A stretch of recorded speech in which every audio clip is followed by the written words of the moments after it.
우리가 이 예배 자리에 있다는 그 자체가 하나님의 은혜와 축복입니다. 또 우리 아름다운 찬양을 하나님께 드릴 수 있다는 것도 축복이고, 저도 이 자리에 지금 서 있다는 것이 하나님의 은혜와 축복입니다. 모든 감사를 하나님 앞에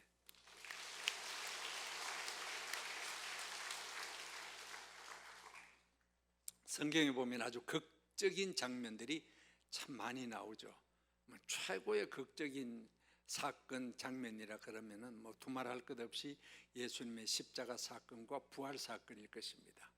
그 외에도 우리의 기억 속에서 야, 참 대단하다 느껴지는 것이, 예를 들어 홍해가 갈라지는 것이라든지, 혹은 다윗이 골리앗을 이긴 사건이라든지, 그 가운데 하나가 저는 다메섹 길에서 사울이라는 사람이 하늘의 빛을 보고 꼬꾸라진 사건도 아주 극적인 큰 사건 중에 하나라고 생각이 되어집니다. 사도행전 9장 사건은 그렇죠. 사울이, 이 사울은 구약의 사울왕이 아니라 신약의 바울이 변하기 전에 이름이 사울이니까, 사울이 다메섹 길로 가다가, 다메섹으로 향하여 가다가 거의 다메섹에 가까이 왔을 때에 갑자기 하늘에서 빛이 쫙 내리비칩니다. 그 빛이 얼마나 강했던지 그는 시력을 잃어버립니다. 그리고 땅바닥에 꼬꾸라진 소리가 들립니다. 천둥 소리 같은 소리. 같이 갔던 사람은 이 도대체 뭔지 모를 그런 소리였다고 했습니다. 네가 왜 나를 박해하느냐? 그 소리가 이 사울의 귀에 들린 겁니다. 그냥 꼬꾸라져 정신없이 있으면서 도대체 당신 누굽니까? 나는 네가 박해하는 예수다. 이 사건을 경험했습니다. 왜 그러면 사울이 다메섹으로 갔느냐 하는 거죠. 다메섹에 왜 갔느냐? 사울은 정통적 유대인입니다. 당시에 정통적 유대인은 것은, 그는 말하기를 히브리인 중에 히브리인이다. 정통성 있는, 그리고 베냐민 지파다. 율법은 얼마나 열심히 배운지 가말리엘 문화에서 철저하게 율법 배웠고 그 율법대로 지키며 살아가는 일생을 살았다. 세상적으로 로마의 시민권도 갖고 있고 떵떵거리면서 그렇게 살았다. 사복음서에 보면은 이 사울이 예수님을 만났다는 기록은 없습니다. 예수님을 구체적으로 만나거나 토론을 하거나 질문한 그런 것은 사복음서에는 없습니다. 그런데 많은 학자들이나 우리가 추측할 수 있는 것은, 분명히 사울도 역시 바리새인이었으니까 그 예수님을 반대하던 바리새인의 무리 가운데 섞여서 예수님을 향해서 그냥 꽐 지르고 죽여라고 한 그런 전력은 분명히 있을 것이다. 왜냐하면 그 당시에 모든 바리새인들이 공통적으로 가졌던 예수님에 대한 그 생각, 이 사울도 똑같이 갖고 있었습니다. 누구냐? 예수는 나사렛 이단의 괴수다. 그리고 스스로 하나님의 아들이라고 말하는 신성모독을 저지르는 못된 사람이다. 안식일을 범하면서 모세 율법을 깨트리는 사람이다. 죽어 마땅하다. 그래서 죽여라고 꽐을 쳤을 것입니다. 같이.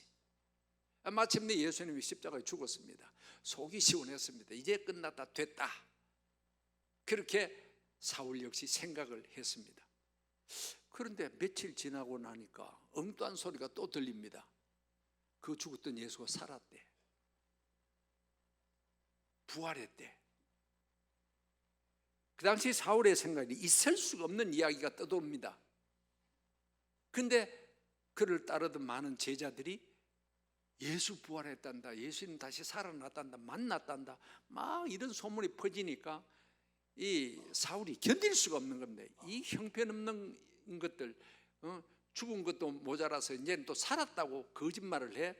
이것들 그냥 둘 수 없다 해서 예수 그리스도를 믿고 따르는 부활을 증가하는 수많은 제자들을 핍박하는 일에 앞장을 서게 됩니다.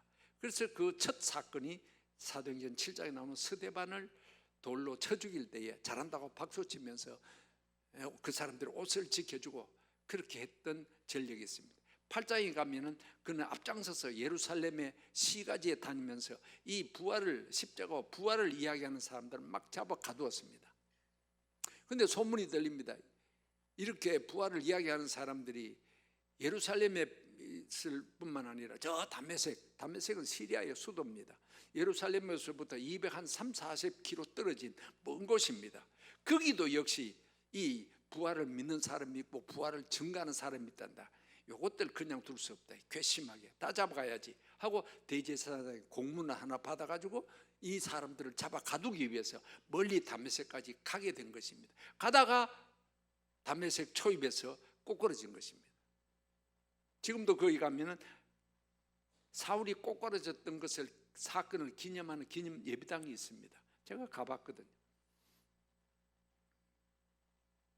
그 꼬꾸라진 사건이 개인적으로 사울을 완전히 180도로 뒤바뀌어놓은 사건뿐만 아니라 한 걸음 더 나아가서는 복음이 유대인들에게, 예루살렘을 중심한 유대인들에게만 전파되는 것에서부터 이방인으로 넘어가는 중요한 전기가 되는 사건이 바로 사도행전 9장의 사울이 꼬꾸라진 사건입니다.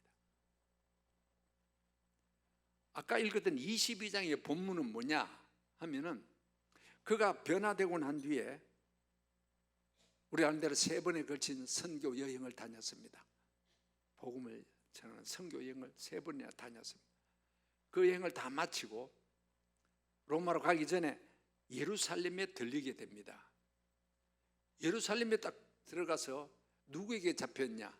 옛날 자기들의 동료 유대인 바리새인들에게 잡혔습니다. 왜 잡혔냐? 옛날에는 한편이었어요. 같은 사상을 갖고 한편, 다 같이 예수 핍박하는데 한편이었는데 이 사울이 이제 바뀌어서 바울이 됩니다. 바울이라는 사람이 온 세계를 다니면서 예수님의 십자가와 부활을 이야기하고 예수는 메시아다 그러고 그렇게 떠들어대니까 이 사람들이, 이 바리새인들이 그냥 둘 수가 없다고 잡아서 죽이자고 해서 잡은 겁니다. 그냥 때려서 죽이려고 하는 그 순간에 로마의 천부장이 이것을 알고 이 사람 죽이겠다 하고 억지로 구해내는 것입니다.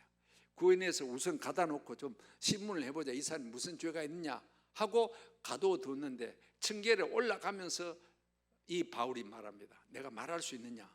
그래? 그럼 말해봐라 하면서 내가 왜 이렇게 되었는가?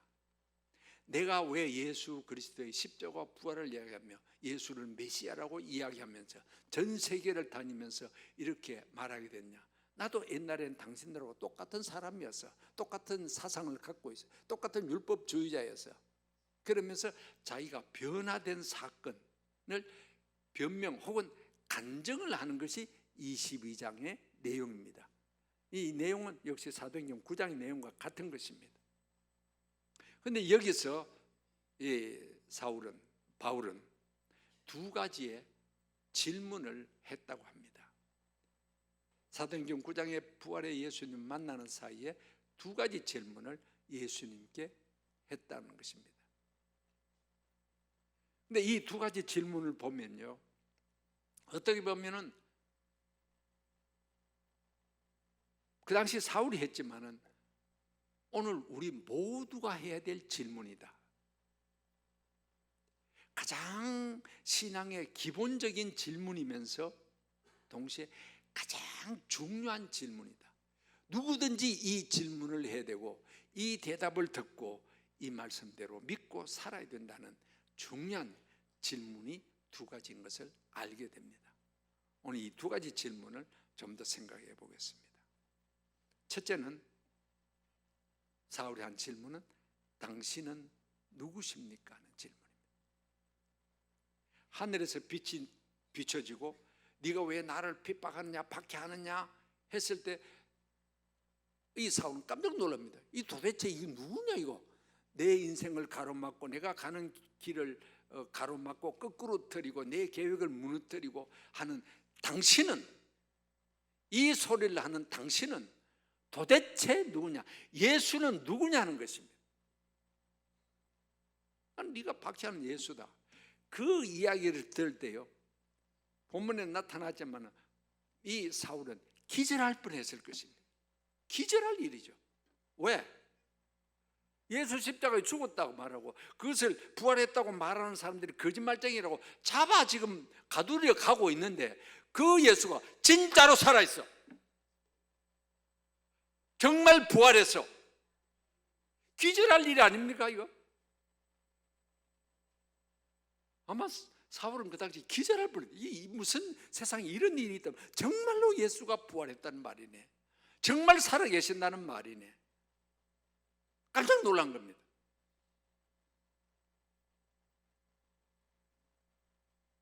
도대체 예수가 누구냐? 여기 이 사건을 계기로 해서 이 사울이 기존적으로 가졌던 예수님의 생각, 즉 나사렛 이단의 괴수요, 신성 모독자요, 율법 파괴자요, 죽어 마땅할 그 예수, 십자가에 처형되는 것이 당연하고 생각하는 그 예수의 그 예수님 관, 예수님에 대한 생각이 180도 뒤집어 버집니다.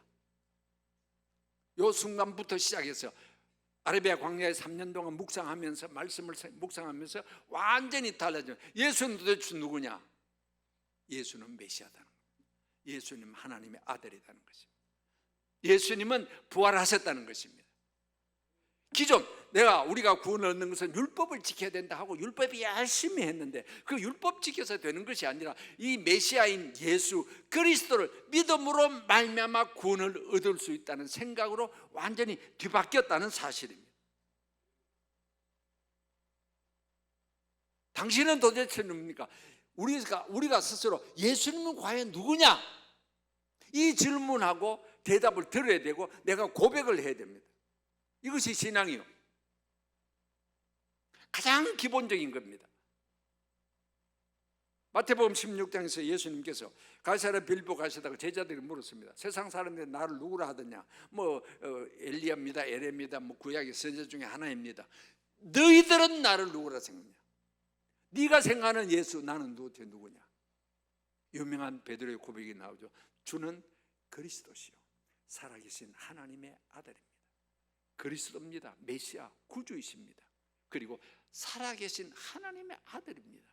바요나 시므나 네가 복이 있도다. 예수님이 깜짝 놀라시면서 칭찬하셨습니다. 이 고백이 핵심입니다. 이 고백이 참 바른 고백입니다. 이 고백을 우리가 다 해야 된다는 것입니다. 당신이 누굽니까? 예수는 누구냐는 것입니다. 우리가 가진 신앙이라는 것이요, 예수님 도대체 누구냐? 세상에서 가르치는 데는 4대 성인 중에 하나라 이렇게 이야기하고 정말 좋은 교훈을 하신 분, 그 정도 아닙니다. 좋은 교훈은 물론 예수님도 좋은 교훈을 하셨지만 세상적으로도 좋은 교훈 한 사람 참 많이 있어요. 성자라고 성인이라고 추앙할 수 있는 사람 많이 있어요. 아니, 예수님은 차원이 다른 겁니다. 예수님 그것 때문에 오신 것 아닙니다. 좋은 교훈하시기 위해서 오신 것 아니에요. 십자가에 죽으시기 위해서 오셨고 부활하시기 위해서 오셨고 우리를 구원하시기 위해서 오신 것입니다. 그러므로 기독교 신앙이라는 것이 단순하게 하나의 모범을 따르는, 착하게 살고 싶다, 어렵게 살고 싶다, 그래도 신앙을 갖는 것이 그래도 안 갖는 것보다 좋아, 기독교 신앙이 좀 더 수준이 높은 것 같아, 젠틀한 그런 종교인 것 같아. 아니요, 그 정도 아니요. 예수 믿으면 살고 안 믿으면 죽는 거예요. 믿으면 천국 가고 안 믿으면 지옥 가는 거예요. 생명 공동체예요. 우리의 생각을 달리 해야 됩니다. 그것이 예수가 과연 누구냐는 것에 대한 대답이에요. 이것은 특별한 것도 아니고 신앙의 가장 기본적인 것 아닙니까? 예수는, 당신은 누구입니까? 내가 고백하는 예수는 누구냐는 것입니다. 이 사울에서 바울로 바뀌면서 이 예수님에 대한 그 관념, 이것이 완전히 뒤바뀌어지는 그런 놀라운 사건이 된 것입니다. 우리가 사도신경을 늘 예배 때마다 고백합니다만은 그냥 겉으로 고백할 게 아닙니다. 그 8가지 믿는 것이 나오는데, 첫째는 하나님이 된다. 전능하사 천지를 만드신 하나님. 두 번째가 예수님에 대한 고백입니다. 뭡니까? 동정녀 마리아의 탄생, 빌라도의 고난, 십자가 죽으심, 사흘 만에 부활하심, 성천하심, 다시 오심. 핵심입니다. 이 고백이 우리의 고백이 되고 이 믿음이 우리의 믿음이 되어야 될 줄 믿습니다. 두 번째 질문, 10절에 보면 내가 무엇을 하리까 하는 질문입니다. 첫 번째 질문 이후에 당연하게 나와야 될 질문이 이 질문입니다. 내가 뭐 해야 됩니까 이제? 그 말이죠. 왜? 지금까지 내가 한 일이 있습니다. 지금까지 내가 해온 일이 있습니다. 뭐? 예수 박해하고 예수 믿는 자 잡아 가두고 부활했다고 하는 사람을 거짓말쟁이라고 잡아 가두고 하는 그것이 자기의 미션, 사명이었어요. 율법을 범하는 자를 잡아 가두는 것이 사명. 그것이 사울이라는 청년이 가졌던 삶의 목표입니다. 내 목표는 이것이다. 그것도 하나님을 위해서. 하나님을 위해서, 좀 이상합니다만 하나님을 위해서 예수를 이제 박해하는 겁니다. 하나님을 위해서 예수님을 따르는 제자들을 잡아가두는, 이것이 내게 주어진 하나님의 사명이라 생각했습니다. 예수님은 부활하지 않았는데 거짓말쟁이다. 그런데 부활의 예수님을 그가 직접 만나버렸습니다. 그럼 지금까지 내가 해온 미션, 사명이라고 해오던 것이 전부 다 잘못된 거예요. 거짓이에요. 지금까지 해온 것이. 그렇다면 이제부터는 내가 무엇을 해야 됩니까? 이겁니다. 정말 예수님이 부활하시고 내가 예수님을 만나고 그 예수님 진짜 메시아인데 하나님의 아들이시다면 나 지금부터 뭐 해야 됩니까? 당연한 질문입니다. 그때 예수님께서 대답해 주죠. 증인, 뒤에 아나니아라는 다메섹의 선자를 통해서 구체적으로 이야기를 듣습니다. 증인이 되라. 택한 그릇이다. 그릇은 뭡니까? 담선, 복음, 예수 그리스도를 담고 증인이 돼. 정반대의 일. 증인된 사람을 잡아 가두던 일에서 이제는 거꾸로 증인이 되라는 것입니다. 180도 달라진 겁니다. 완전히 다른 일. 그 이후로 바울은 표대가 달라졌습니다. 빌립보서 3장에 나왔던 내가 표대를 향하여, 표대가 달라진 거예요. 삶의 목표, 내가 해야 될 미션이 달라진 것입니다. 진정으로 예수 그리스도를 믿는 자는 이 질문해야 됩니다. 내가 무엇 해야 됩니까? 내 남은 생에 무엇 해야 됩니까? 무엇 하며 살아야 됩니까? 내게 주어진 미션, 사명은 뭡니까? 마루 새끼 그냥 밥이나 먹고 직장 생활하고, 물론 그것도 중요하죠. 그것이 끝이 아닙니다. 우리는 또 다른 차원의 미션을 모두 갖고 있습니다. 미션이라고 하면 목사는 되고 선교사는 되고 그 사람들이 미션이지, 내 같은 이런 사람이 무슨 미션, 그냥 그렇지. 아니요. 누구든지 예수 그리스도를 주로 고백하는 사람은 내가 처한 오늘의 이 상황 속에서 하나님께서 주신 사명이 있습니다. 우리는 두 가지를 생각해야 됩니다. 하나는 요즘 흔히 말하는 대로 버킷리스트, 내가 하고 싶은 것이 있습니다. 내 죽기 전에 꼭 하고 싶은 것. 여러분 뭡니까? 죽기 전에 하고 싶은 뭐예요? 어떤 분들은 고향 한번 찾아보는 거, 초등학교 선생님 한번 만나 뵙고 인사하는 거, 얼마나 소박하고 좋습니까? 근데 제 친구 하나 있어요. 저보다 나이 한 살 더 많은 친구인데, 이 친구는 고등학생 시절부터 맨날 산만 워커 신고, 그 당시에는 워커 신고 산에만 댕겼어요. 작년인가 한 번 만났는데 뭐냐 그러니까 자기의 버킷리스트는 히말라야산 중턱 베이스 캠프 가는 거래. 그 돈 굉장히 든다 그래도 훈련도 많이 해야 되고, 약 4,000에서 5,000m 사이에 아마추어들이 갈 수 있는 최고 높은 자리, 그거 꼭 가야 된다는 거예요. 그거 갔다 왔다는 거예요. 그래서 용왕이 갔다 왔네. 그러니까 4,000m 넘어 베이스 캠프 가가지고 죽는 줄 알았대. 막 고산병이 막 구토가 나고 뭐 정신 헷가닥 가버렸대. 그래서 더 이상 한 발자국 못 뛰고 거기서 그냥 그 셀프하고 실내에서 내려왔다. 굉장히 자랑스럽게 얘기하더라고요. 이야, 대단하다.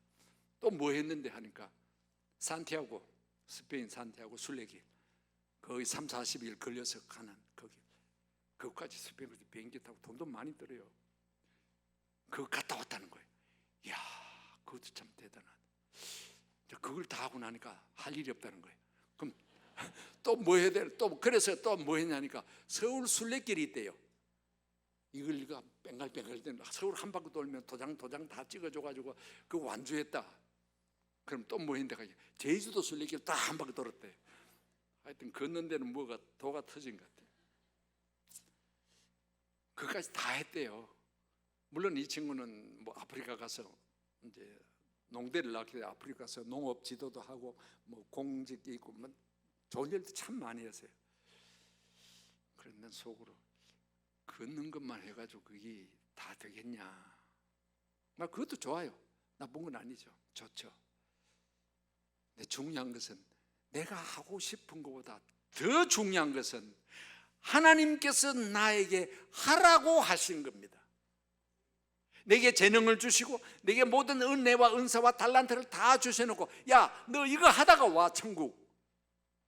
그냥 놀다가 오지 말고 천국 오기 전에 이거 반드시 해야 돼. 그 미션이 각자에게 다 있습니다.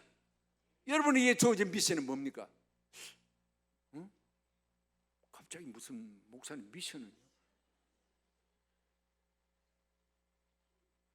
만약 그것이 없다면 오늘 기도하시면서 생각하십시오. 내가 죽기 전에 하나님이 기대하시는 것 무엇일까?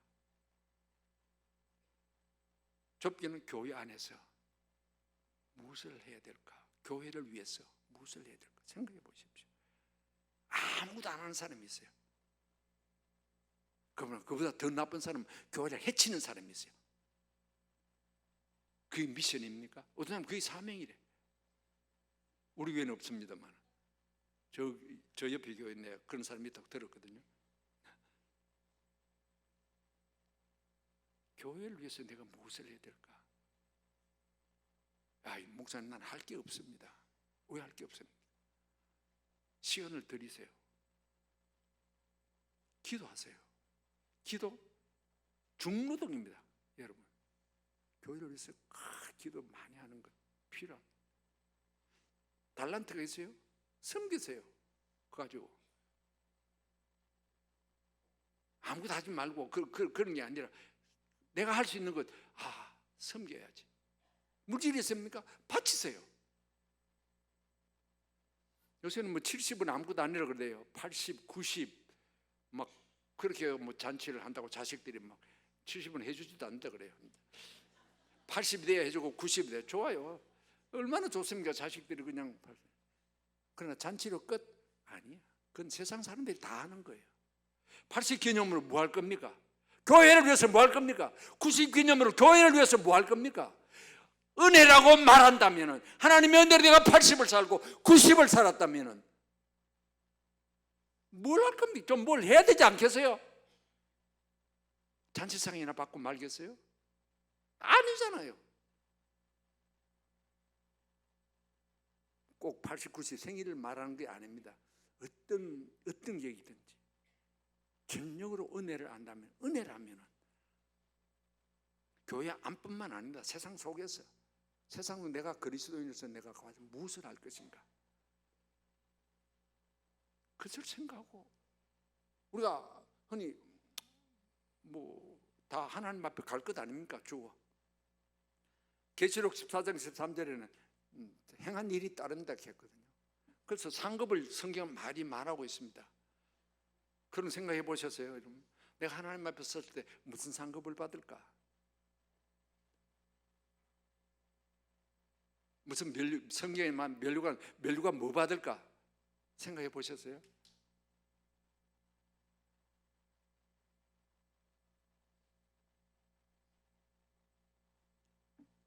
그것이 생각이 나지 않는다면 남은 때 그것이 무엇이든지 간에 미션 사명을 위해서 일하십시오. 그래야 하나님 앞에 부끄럽지 않는 구원이 됩니다. 저는 이것을 생각하면서 너는 무슨 상 받을 것 같냐? 자신이 없어요. 그래서 제가 느낀 게 뭐냐면 목사라고 저절로 상 받는 거 아니고 장로라고 저절로 상 받는 건 아니다. 분명히 알아야 됩니다. 우리가 무엇을 했느냐 이게. 직분을 가졌다고 그 직분이 상을 주는 게 아니고 그 직분 따라 부끄럽지 않게 섬겨야 상급이 있다. 작은 일이라도 좋아요. 뭐 크고 대단한 거 하려고 하지 마십시오. 오늘 내 상황 속에서 할 수 있는 것, 그것이 하나님의 기대입니다. 그것이 내게 주어진 미션이라는 사실입니다. 하나님의 영광 위해서 살아야 됩니다. 교회에 유익을 주며 살아야 됩니다. 복음의 증인이 되어야 됩니다. 그래서 우리가 다 하나님 앞에 섰을 때 달려갈 길 다 달리고 하나님 앞에 섰을 때에 참 잘했다 칭찬받을 수 있는 우리 모두가 되기를 주의 이름으로 축복합니다.